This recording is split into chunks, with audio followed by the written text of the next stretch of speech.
Hi there, today we are going to change the touch on to Nokia Lumia 530. I think it's called 1017 RM 1017 also. The phone opens from the back cover. Just push the camera. Don't push the camera though. Just put your one finger onto the camera or thumb and just pull out the back cover. And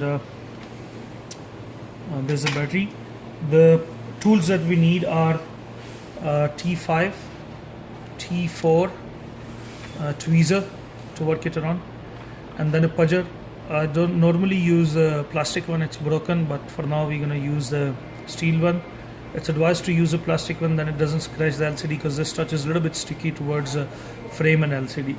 And then obviously we need a touch for this. So with the, I've loosened the screws already. Two are left there just to show you that, so it can save time and data to you. You can use an old speaker to put the screws all together. It's very handy, you don't lose the screws. So onto the side here, 1, 2, 3, 4, we use T5. I have already loosened, I told you already. And then in the middle, these 1, 2, 3, 4, 5 screws are T4. Once they are out, it's not difficult to remove the back cover, not that hard. Remove it, and then you can leave the SIM card in there if you're not doing any physical repair onto the board. Normally I give it back to customer, but she forgot to take it, so I'm gonna leave it there so I don't misplace it. The board goes separate, all these parts put aside. To loosen the touch from the frame, I normally use this heat gun. I don't have anything special. You can buy this, it's easily available onto the stores where you can appliances and all those kind of things. It costed me about 200 rand, say around roughly about 15 US dollars. So this is not difficult, you can get it, different makes, different heating powers, but don't exceed the more than 2000 watts, because sometimes when you're doing Samsung repairs, it can leave a spot onto the LCD. And don't concentrate the heat onto one area, try distributing the heat evenly so you don't damage the LCD with the heat. This is how we're gonna lose it. I'm gonna pause the video here to save you people time and data. It takes about 3-4 minutes, it's not a quick job, so take your time to heat it up nicely. Don't do it in haste. You can break the glass and that can maybe injure your hand or anything. So for now I'm gonna pause it. I have heated it enough. The best way to check that if it is the right time to start removing thing is that when you put your fingers to it, it's that hot enough that you can still carry it, but it's that hot that which cannot hurt you, but you can feel it's warm. So about 2 to 3 minutes are enough. One thing I don't know if I mentioned it, this touch is attached with the LCD. So when you are removing it, do it carefully. You don't want to break the LCD for any unnecessary extra cost. So heat it up, then see where it is broken. I usually choose the place where that thing is cracked or broken, so we don't damage the frame as well. Resume. So yeah, once it is heated enough, just go to the corner where you can see that it's broken. So remove that small piece, so you can put the pudger, or you want to do it with the tweezer, you do it that way. But again, be careful, because this LCD is attached with the glue, or with the touch. So don't want to break the LCD for any extra cost.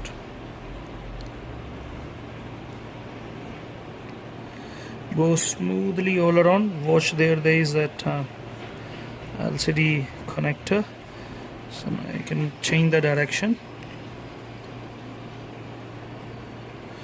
Nice and smooth. Take your time. If it gets stuck, don't force anything, let it take its time. You can start seeing that it's opening. Then normally by this point I like to use my nails, because then you know that it's not something, sorry about that, solid. You know that you're putting the pressure to the LCD.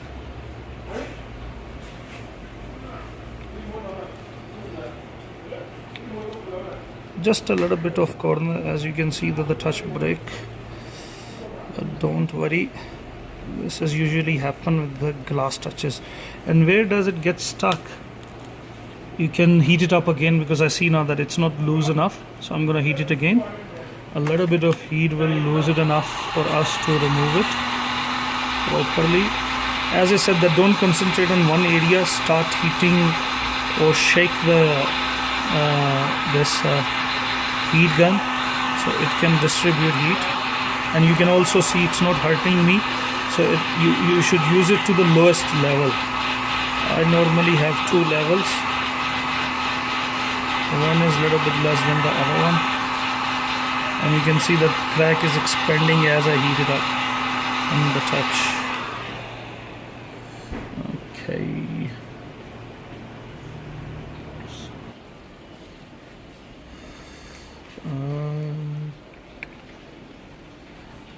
Here the tweezer will come handy because it doesn't want to come out now.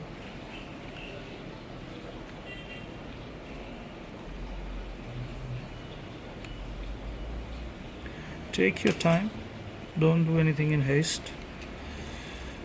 See, now it's loose enough so you can go with it. Also, I'll mention here, use protective glasses for the ear for the eyes, because sometimes these small glass pieces can go fly into your nose, ear, or eyes, and plus onto your shirt and stuff, and it can hurt you.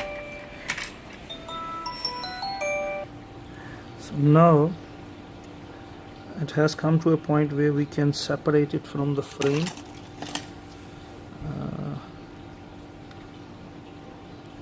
Just be careful, as I said you, that this has a flexi here, a touch flexi, so all around once it is removed,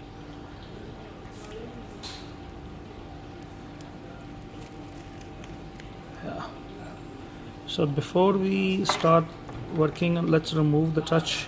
I don't know if I mentioned it that you need to remove it here. This is these are the soldering points. It is being soldered to the LCD together. Normally you get clip touches, but this one is soldered to the board, so we need to use a soldering iron to remove this touch. As you can see there, this is a clip or a strip that we need to remove. I'm going to use a little bit of paste so I don't burn the plastic. Flexi, a little bit of, not that much, just to give it a surface that it doesn't burn. My way of working is not that some people might not find it professional, but that's the way I like to do it. Everything is right in front of me, messed.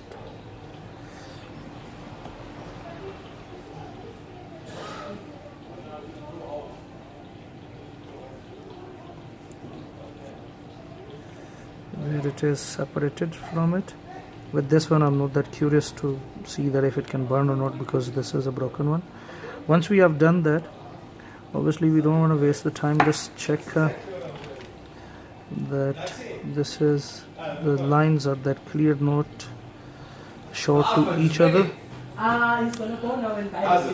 Good on yourself, man. Sorry about the interruption. That was the owner of the place.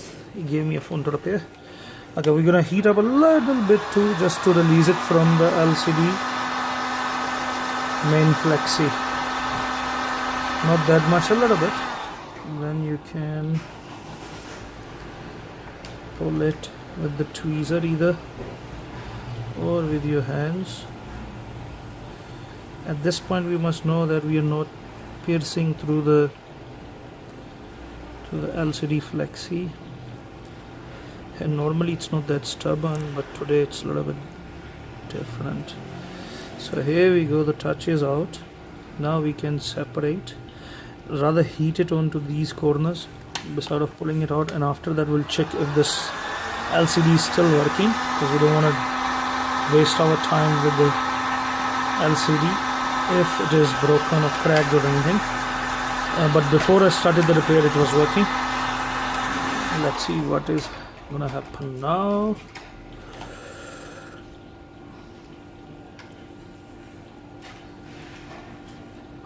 And then we can use the pudger. Use a plastic one, I told you, so you don't scratch it.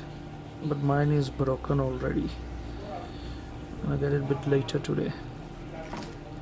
Or that guitar pick tool also you can use. Sorry about that. So there you go, the touch is coming off. Slowly, gently. Now to this side.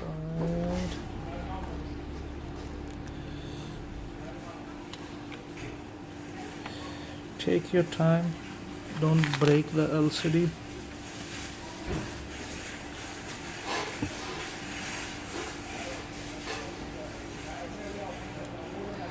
Here we go, most of it is out. By the looks of it, it looks like it's still gonna work, but we still want to make sure. So I'm gonna pause it here. I'm not gonna go through all the trouble of putting it together. I'm just gonna put the battery outside and connect the LCD and switch it on to see that if it is working. I can see that it's working. So we can start the next phase to join the touch with the solder.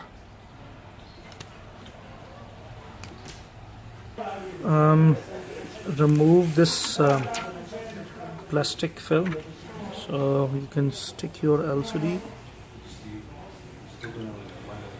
Just see proper that if it is aligned well. The rest of the adjustment, when you're closing the frame, you can do that, but try as perfect as it is possible. One thing here I would like to mention, that most of the people the touch doesn't work because this flexi that where we are going to solder it, I'm not sure that if you can see it now. You can see it, I think, yeah. So this flexi, that's all touch. This flexi, what normally people does, or most of the guys, it's short, so then touch doesn't work. So make sure that they are all separated, and then we're gonna apply now the solder and put it together. So here you align it perfectly. It has to be aligned nicely so it can be soldered.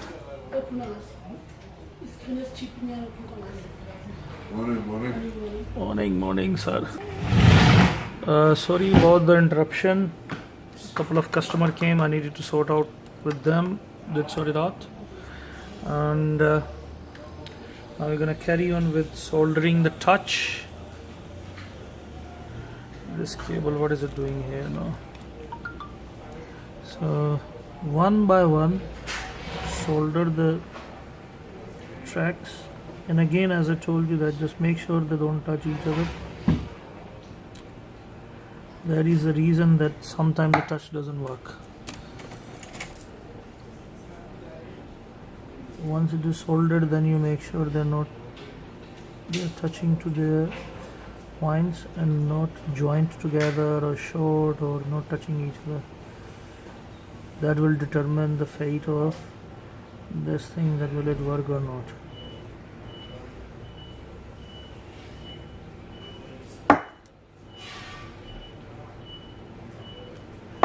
Number 1 is perfect. Number 2 is also. Number 3 and 4 the join. We'll just remove this thing.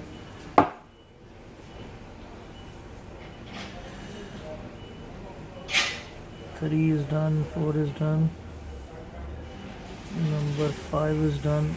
I can see it clearly, like, because it's near to me. From your camera or from the video you might don't see it connecting to each other, but I'll show you just now. I'll close it up.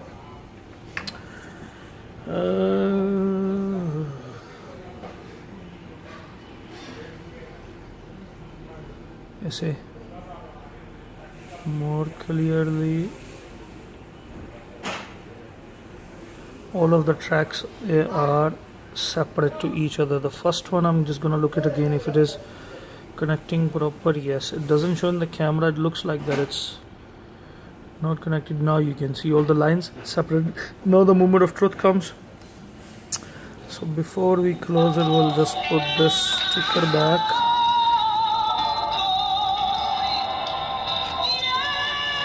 And that's my colleague's phone ringing. She doesn't want to answer. and somebody is calling me as well, but I'm not going to answer, otherwise it will stop the video. So here we go, it's done, but we're going to check it just now. Sorry for that pause again. I'm not going to go through all the trouble again putting it together and then getting to know that it's not working, and then it becomes more job to remove it and restart. So we're going to leave it outside from the board. LCD is still working, which is a good sign. So now we're going to see the touch.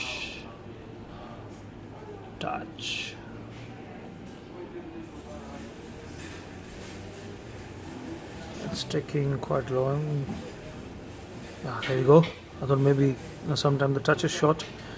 And you see that it's not working.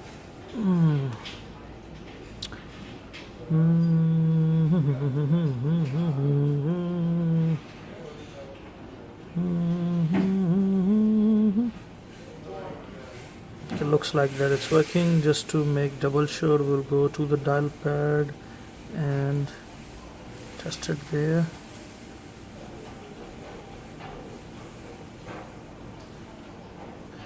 Let's check it on messages. Where is message?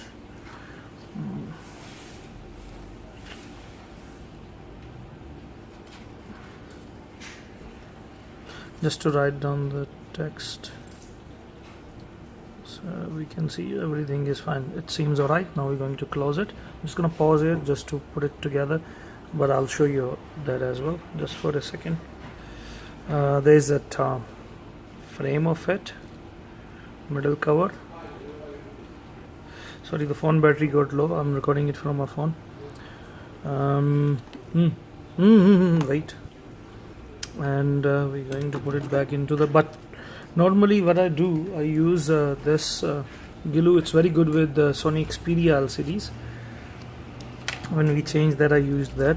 Here it's summer, so that double adhesive that you got onto the touch, sometime it doesn't work proper.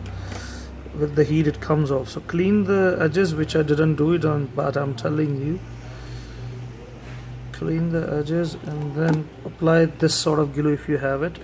You can use that clear glue as well, but this one is easily removable if you get to do it repair again for some other reason or for the same reason. So this goes together, it fits perfectly, and most of the time it doesn't. It always, the LCD has gap between the fitting, but it's perfectly fitted. We can put the board back, connect it. We have tested it outside from the frame, so I'm not gonna waste time on that. Now from there on you can put those there are the screws, the big ones, 1 2 3 4 onto the side, and the remaining with T4. This is T5. I'm just gonna put the screws and come back. All the screws are back into the position. I'm gonna put the battery and check it again once, and then we are done. This is a customer battery which is not being charged, but I'm gonna check it with my battery because it's fully charged.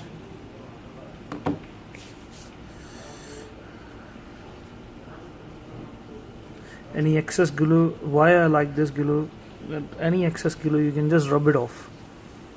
Now there isn't any excess. Hopefully the customer will be happy.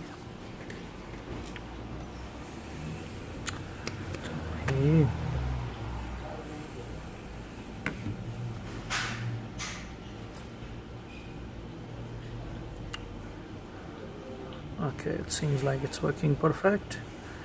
Thank you very much. If this helped you in any way, please do like and subscribe my channel if it helped you to fix the problem that you had. Thanks a lot. Bye.